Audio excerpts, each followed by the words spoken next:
Rob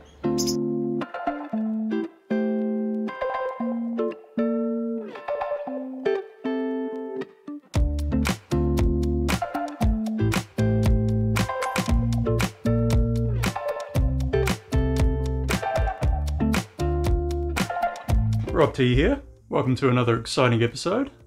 In this episode we crack on with the backyard renovation job, and I'm working on the fence, the wall at the back of the section. Alongside that main big long wall there's a little 4-meter stretch that comes up to meet the house, and I'm just working on my timbers for that right now.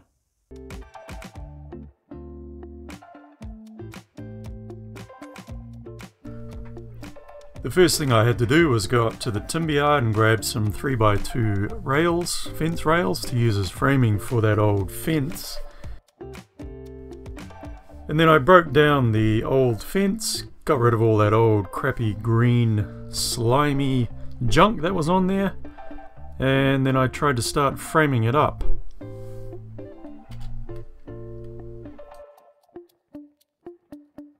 As soon as I started measuring up and trying to pull string lines through and stuff, I realized that these 4 posts, which have been in the ground for about 17 or 18 years, had real problems. None of them were plumb and none of them were out of plumb in the same way as the next one, and it was a real mess. But I guess the saving's grace was that none of them were rotting and none of them were twisted or bowed or anything nasty like that, so I thought I could still work with them.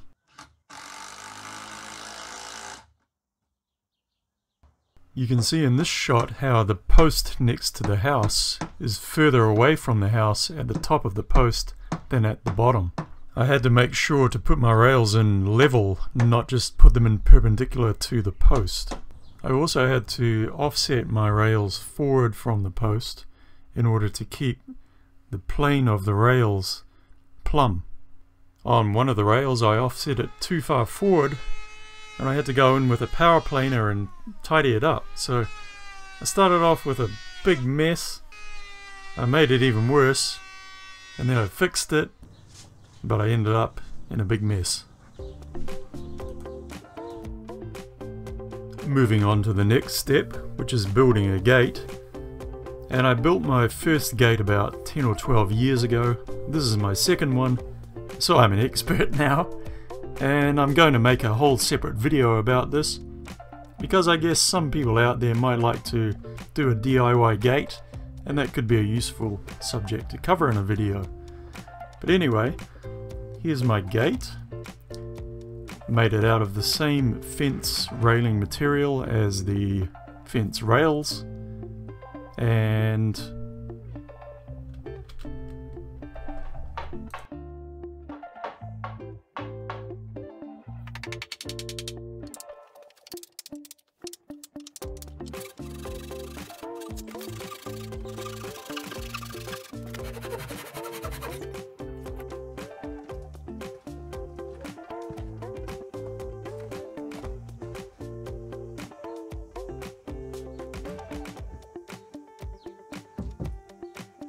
flashback. So I'm going to go out there now with the saw and try and cut off or shave off enough of the post that this gate is going to hang on to make it plumb, because it's leaning, as I said before, it's leaning out towards the boundary. So I'm leaning out like that, and I want to cut off some of this side, so we have a kind of a cone-shaped post in the end, but it's only a few mil. End of flashback.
This gate was a bit of a mother to hang because of that post, which was a real pain in the butt to fix up to get plumb, but got there in the end. But yeah, the gate works okay.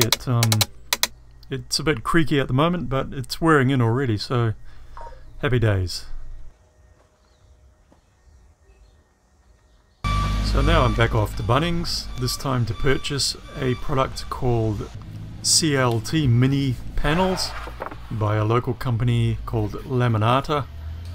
This is a machined tongue and groove treated fencing system. Each panel is 275mm wide, which gives the approximate width of 2 fence palings.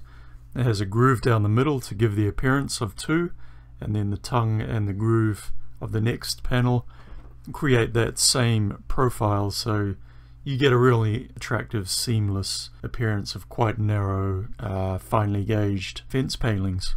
You may have noticed at the start of the video that the fence is coloured black, and I've taken my inspirational cues from many websites such as this one. After many hours of searching and planning and thinking, I settled on this look, emulating this popular architectural style of vertical cladding blacked out with very prominent lines of stainless steel screws.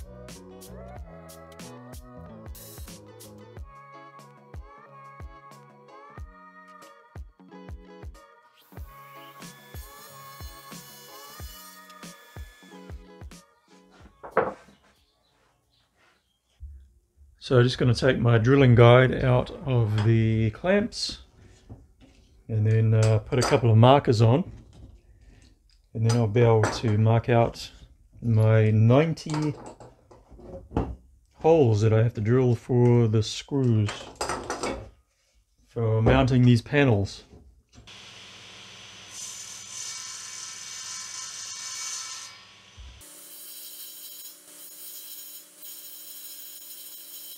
Okay, so now the procedure is to put this on the end of the board, slip this over the top, clamp on, put that into that little notch,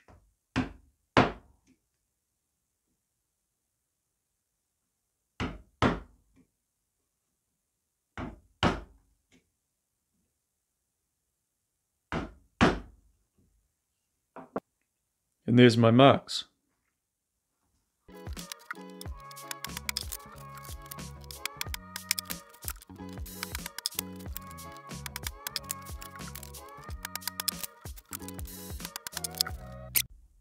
So this is the stack here for the cladding for that fence. I've just finished marking out all my holes for my screws. The screws are going to be a feature of this fence. So I set up a little production line down here, and I've got my jig, and here's my sawhorses with all my timbers. I've got my drill set up so that when it pops through this jig, it gives me a bottom it out through onto this top here, and that gives me exactly the amount of sink that I want from my countersinks.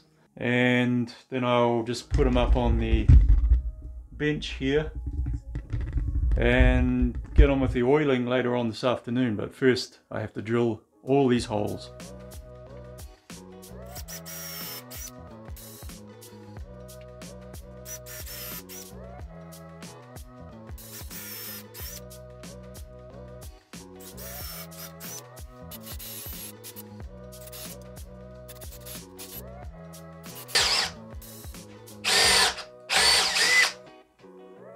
Fuck, I knew that was gonna happen.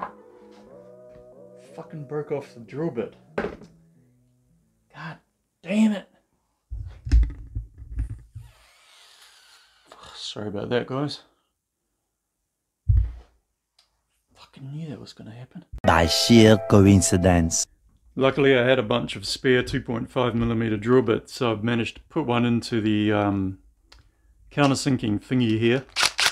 And we're back in action. This isn't a brad point bit, it's just a normal twisty, but it should be alright because I have nice, nice little markers where my holes need to go. So I'll get back to work. Much later.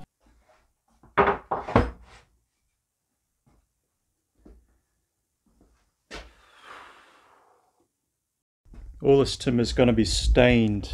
Well, it's going to be oiled with a black tint using this CD50 here with a black ash tint in it. So I'm about to bust into the oil. Am I nervous? Hell yeah. Why? Because if I fuck this up, then what next? That's all I got this time, guys. Next time though, we'll be getting on to building that fence. Get it all oiled up, get it all looking very schmicko. Anyway, drop a comment below because, you know, if you've been watching for a while, then you know that I respond to everyone. But otherwise I have no way to know that anyone's alive at the end of the line there. So, looking forward to seeing all your comments, and thanks for watching. See you on the next one, guys.